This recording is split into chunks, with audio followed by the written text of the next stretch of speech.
The communists have lost control. First Cuban demonstrators killed after police open fire on peaceful protesters, while anti-government reporter is arrested live on TV as unrest continues. How's it going, everybody? For your mind here.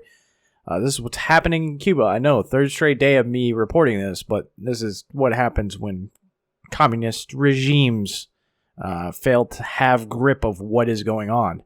They end up killing their own citizens, killing everybody that gets in their way and stands in their way. And if we don't stand up to these idiotic people on the far left, this is what's going to come to America. They're already trying to get rid of your guns. That's the first step. Dubis Lacerio Tejada, 36, died Monday in a suburb of Havana during a clash between protesters and police. Witnesses claimed security forces had responded to demonstrators with gunfire after they threw rocks. Social media activist Dina Stars was arrested live on TV by Cuban security forces on Tuesday, and you can see that in my Communist Cuba video yesterday. Cuba government launched crackdown on protests after large-scale demonstrations erupted on Sunday. You'd think BLM would be freaking out, would be like, oh my god, police are killing unarmed people of color. Oh my god. Nope, this was their statement. Black Lives Matter condemns the U.S. federal government's inhumane treatment of Cubans and urges it to immediately lift the economic embargo.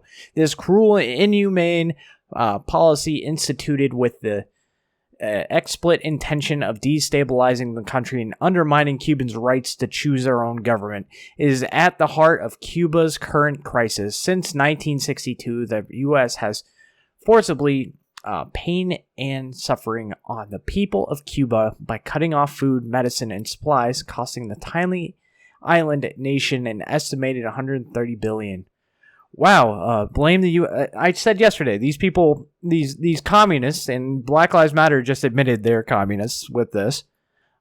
It's also saying that they're rioting because of COVID vaccines, and I'll get into more of that later. Not a good look, BLM. I already called you a domestic terrorist organization after the Ferguson riots because you do nothing for black people. You don't care about black people. Stop using Black Lives Matter as a metric to show that you care about black people, because they don't. Their co-founder bought houses with fucking donation money. They don't care about black people. They care about their Marxist ideology and pushing communism.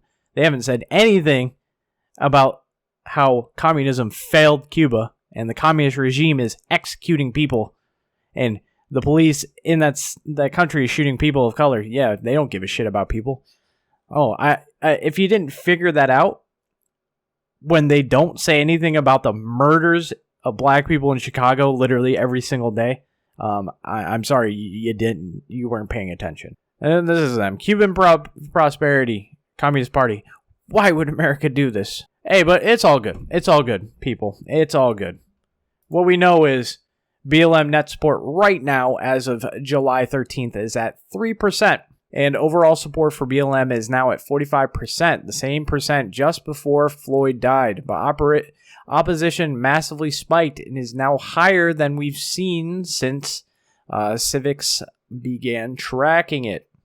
So yeah, net support is not very good for BLM. But this is how the media frames the communist regime and why people are like going after the people are protesting and rioting to an extent. Mostly protesting. Cuban protests risk exacerbating COVID-19 spikes. And of course, Twitter pushes it because, Jack Dorsey is probably a communist. And I bet a lot of people at Twitter's HQ are communists. Twitter's really trying to make this about something other than communism. One person killed amid protests across Cuba as the country faces shortages of COVID-19 vaccines and basic necessities. But this is hilarious to me. The DHS secretary, Ali Morcasis, threatens fleeing Cuban refugees. Allow me to be clear, if you take to the sea, you will not come to the United States. Really changing their steps, that immigration policy that Biden just implemented of the basically just an open border. He didn't actually implement it, but the Cubans or the Hispanics that were going through the borders were basically saying, yeah, we came now because Biden's going to be very lenient on immigration. Allow me to be clear. If you take to the sea, you will not come to the United States. The time is never right to attempt migration by sea. To those who risk their lives doing so, this risk is not worth taking. Again, I repeat, do not risk your life attempting to enter the United States illegally. You will not come to the United States. Where are the dipshit far leftists that are screaming racism? Where are they at? Oh, they don't care. Oh, it's because, yeah, Cubans lean Republican, and while Hispanics lean Democrat. Like, ugh. And yeah, they probably saw the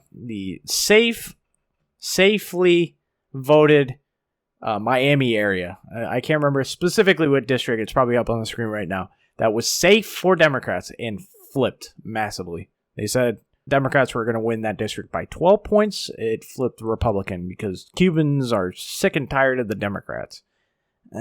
Can you see what's happening? If you can't, you're probably brain dead. Yeah, this is going to be a video, guys. Let me know in the comment section below what you think, and I'll see you guys in the next video. Bye.